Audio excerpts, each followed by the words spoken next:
You see how green and murky this water is? Well, as you continue to sink deeper, past all these smaller bait fish, at around 85 feet, all of a sudden, the water turns crystal clear.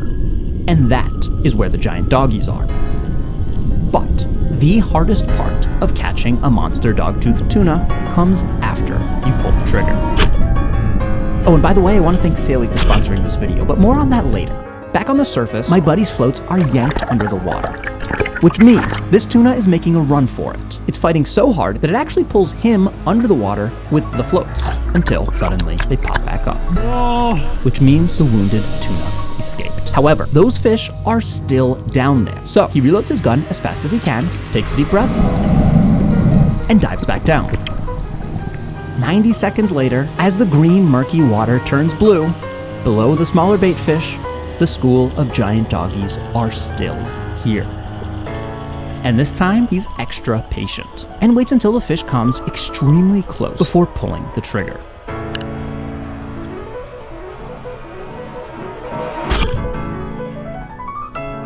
But despite the fact that his shot placement was almost perfect, the fish bolts to the depths, taking the floats with it. And so the entire process begins all over again. The floats go under and come back up, and then the floats and my buddy Nico get pulled back under, and so on and so forth, until finally the fish is within view. Backup shot! At which point I dive down to place a backup shot into the fish and make sure that a second one doesn't escape. The water here is so murky, I can barely even see it. And with a second spear through the tuna, the fish is secure. Nice! I couldn't even see it until it was right in front of me. It's so bad. Man, it's so powerful as shit. Wow. Be careful, it's still alive. As soon as the water gets clear, they are there. You pass the murky water, and suddenly there is this cloud, and under is crystal clear and full of bait fish. And as soon as you get there, you look, and boom, they come. You never really know exactly how big a tuna is until you pull it up to the surface. And this one is a very nice size, but 3 weeks prior to this moment, in this exact same spot, on this exact same boat, my other buddy, Todd, after surfacing from a dive, yelled to me that there was a monster doggy right below him. And despite my gun breaking in that very moment, My gun's broken! it still ended up on the deck of the ship. And my point of all of that is, the bar is now set extremely high. And although this tuna that Nico got is a really nice fish, it's not truly a monster. This tuna, however, is a monster. But more on that fish in a moment. It's hard to describe exactly how remote we really are right now, but I'm gonna try anyways. We began this journey in the back of a pickup truck. I live in Bali, but let's say you live in New York, where I'm from originally. You first need to fly to Bali, which takes around 30 hours, including layovers. Then you sleep in Bali for a night, then you fly to another island and sleep there for a night. Then you fly to another island and you sleep there for the night. And all of this is done while lugging around 120 kilos of luggage. 120 kilos. I'm not complaining though, not yet at least. I'm incredibly thankful that I get to travel to the coolest fishing spots in the world and call it my job. But if you want big fish, a lot of travel is required. And one of the most annoying parts of traveling is getting hit with crazy roaming charges on your cell phone, which is why I'm so excited that this video is sponsored by Saley. Saley is a global eSIM app that works in over 200 destinations. Instead of swapping SIM cards every time you cross a border, you just install the application once and choose a plan for wherever you're going. Anyways, now that all the flights are over, we still have a lot of driving to do. But first, a toilet break. Did you know that Saley has country plans, regional plans, and even global plans for their eSIM, which is amazing when you're bouncing between multiple countries like I often do? Anyways, now we have a flat tire. If ever there was a metaphor for what is to come, this is it. Flat tires are bad enough, but combine one with 100% humidity and 100-degree heat, and the fact that this is eating into our precious fishing time, of which we only have a few days, it's the recipe for severe depression. And that depression is about to get a lot worse. Anyways, if you have plans to travel anytime soon, download the Saley app and use the code AquaticApes to get 15% off your data plan. Brands like Saley help make trips like this possible, and clicking the link in the description seriously helps support my channel. Now let's get back to the video. Shortly after the flat tire, the car engine breaks down, along with my patience. But our journey isn't even close to being done yet. After fixing the engine, we spend the next few hours filling up our floats with an air compressor that just barely works, surrounded by a crowd of friendly, albeit curious, locals wondering what the f these weird tourists are doing here in the middle of nowhere with so much shit. There's lots of good reef fish, small doggies, but that's sandy and rocky. And we're still not there yet. At least now we're on the boat. And thus begins our 2.5-hour voyage in either direction from the campsite to the fishing spot. And as I sit on the boat, baking in the sun with no roof, getting smashed by waves for almost 3 straight hours, I desperately hope that the conditions are good.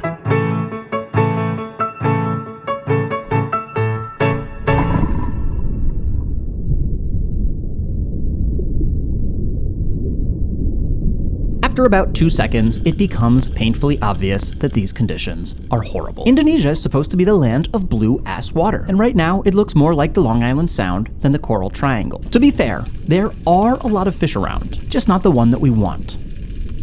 Is this really what we traveled all the way here for? I think to myself, while seriously contemplating not returning to the surface. Welcome to paradise. Nothing. Sharks. Oh, and did I mention that it's also full of sharks? Because who doesn't love diving in extremely murky, shark-infested water? Full of fish though, but murky water. You see this yellow fish? This fish is called a sweetlips. Although they're pretty to look at, sweetlips are the exact opposite of dogtooth tuna. That is to say, they are the least difficult and least tasty fish in the entire ocean in all of Indonesia. And this is what we're dealing with: murky water, sharks, and sweetlips. I will admit, the ocean life here really is amazing, and there's a huge amount of fish around, all of whom are interesting to look at, and many of which are delicious to eat. If I didn't have the expectation of catching a monster dogtooth tuna, I'd seriously be at risk of enjoying myself. But don't worry, I'm not. It's like diving in a puddle of blood. Alright, let's go shoot some reef fish.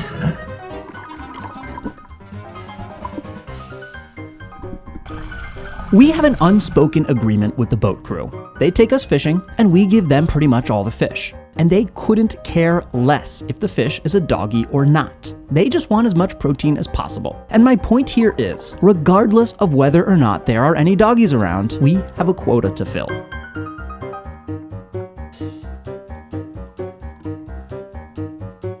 This fish is called a leather jacket. Well, they are actually pretty tasty. As you can see, they are not particularly challenging to catch.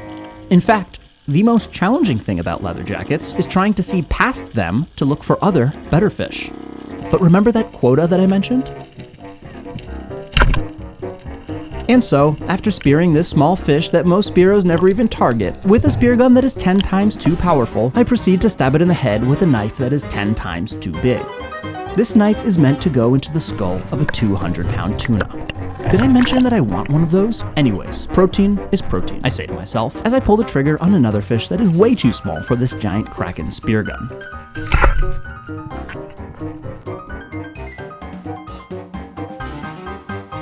And as I stab it in the head with my knife that is literally bigger than the fish, I see a school of big rainbow runners on the surface. But my spear gun's not loaded, so I reload it as fast as I can and pull the trigger.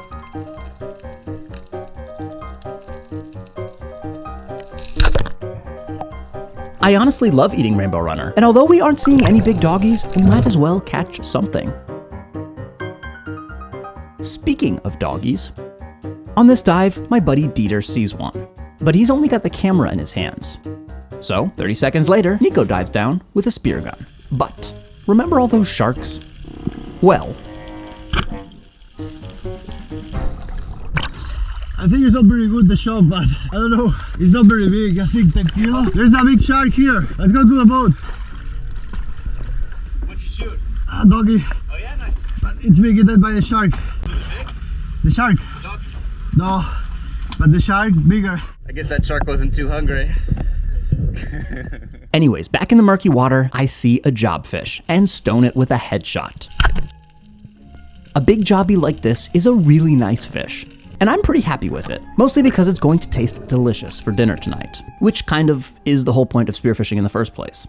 There is a delicate balance between shooting fish for the crew and holding out hoping against hope that a giant doggy is going to appear, and we don't do a great job of towing that line. The crew would be horrified if they saw this footage of Nico not pulling the trigger here, or here, or here,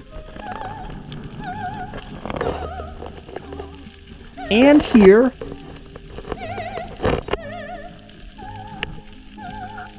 and here.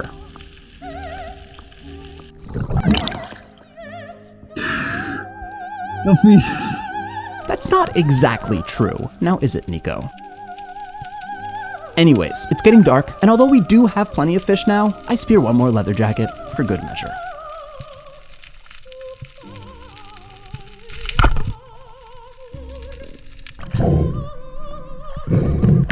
All right, Dieter, let's go.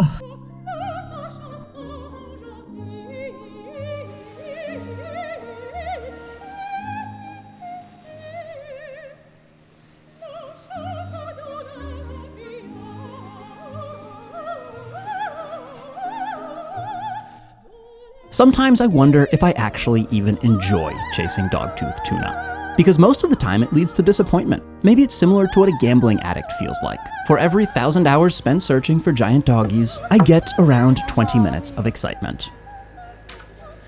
Whereas when you don't have any expectations at all, it's impossible to be disappointed. And I honestly don't feel disappointed in this moment. We got some nice fish, the crew is happy, and we're going to have an amazing barbecue. Moments like this is why I got into spearfishing in the first place. I always wonder where big fish get their scars from. My buddy Dieter filmed this clip with the underwater Sony camera.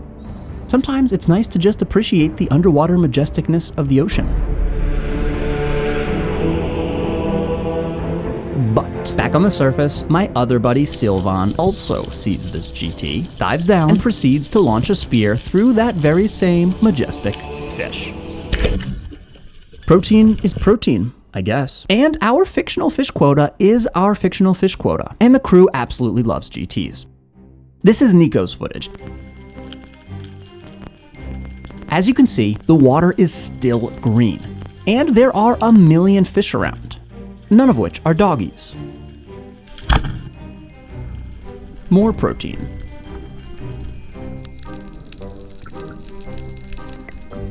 This is me heading back down into the doggyless depths of the ocean. And lo and behold, on this dive, I see a school of sweet lips. Yeah, I just can't bring myself to shoot a sweet lips with this gun. I guess I just gotta do it. But protein is protein, I guess. Is this really what my life has come to? Traveling days and days and days to get to the middle of absolute nowhere just to shoot a medium-sized sweet lips with a giant Kraken tuna roller gun.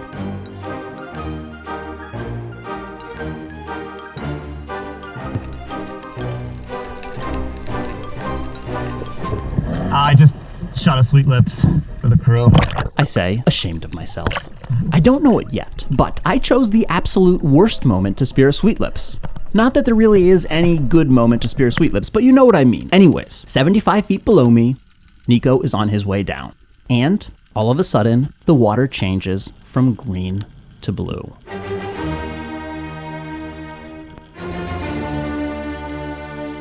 And out of the murk, an absolute tank appears out of nowhere.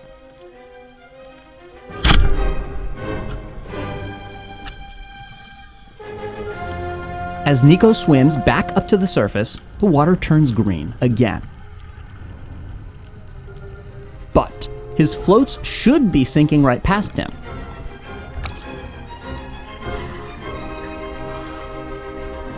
Instead, they're on the surface, not moving at all.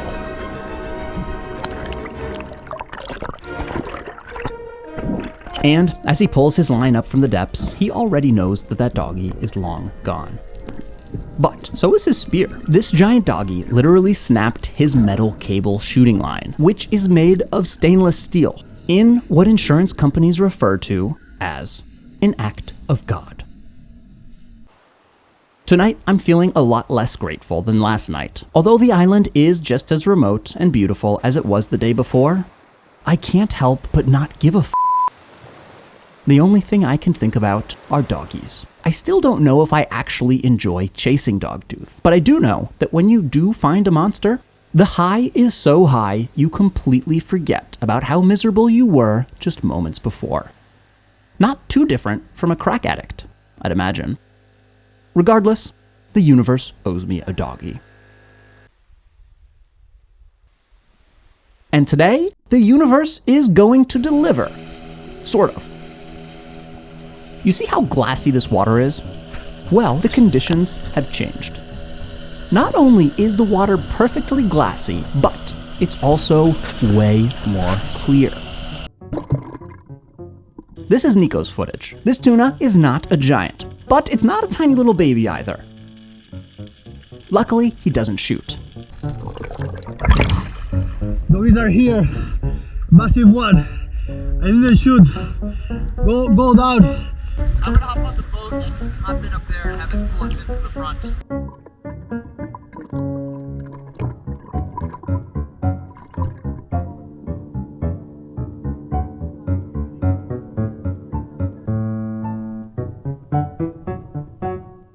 This is the last day of our trip, and as I drift through the crystal clear water, I see two monster doggies.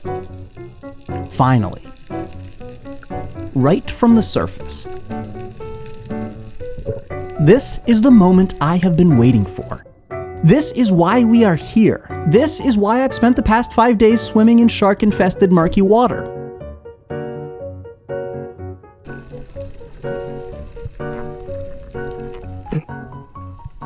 But I just can't get close enough to the fish, and I don't want to risk a bad shot.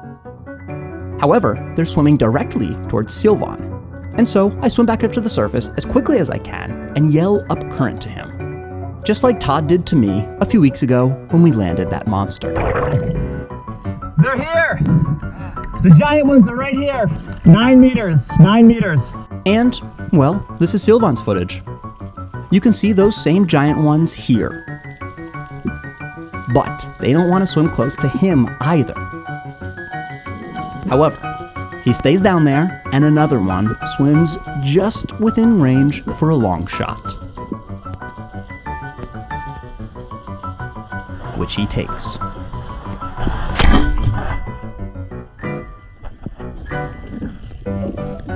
At which point he turns off his GoPro for some reason, so we don't get to see any of the fight. But then he decides to turn his GoPro back on as he pulls the doggy onto the boat. Like it. I mean, it's not in the boat yet, but yeah, it's good size, huh? Didn't fight much, it was crazy. And, as you can see, it's a very nice fish. But not a monster.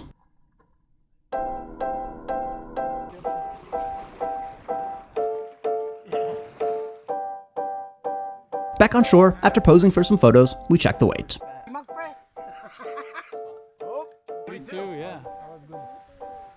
Pose for some more photos, and proceed to hack it apart. And that's it. I came all the way here for a 5-second glimpse of a giant tuna, and I wouldn't have it any other way. This is what I live for.